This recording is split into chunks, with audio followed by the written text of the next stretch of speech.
ये हर कदम पे मेरे ख्याल से 6 इंच नीचे जा रहा होगा हर कदम पे। वहाँ पर 4-5 फुट होगा है लाला, वहाँ कितना फुट होगा अभी?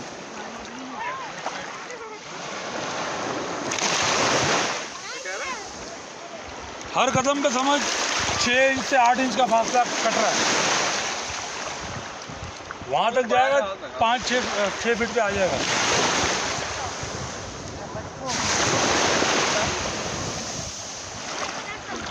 इसकी लेयर ऊपर तक भी नहीं आती ना। ऊपर तक कहाँ से जाएगी? पहाड़ बना हुआ है।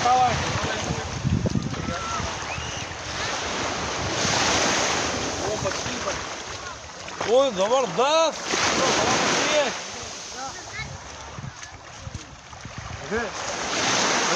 आने वाली है। कुत्ते भी साथ ही है।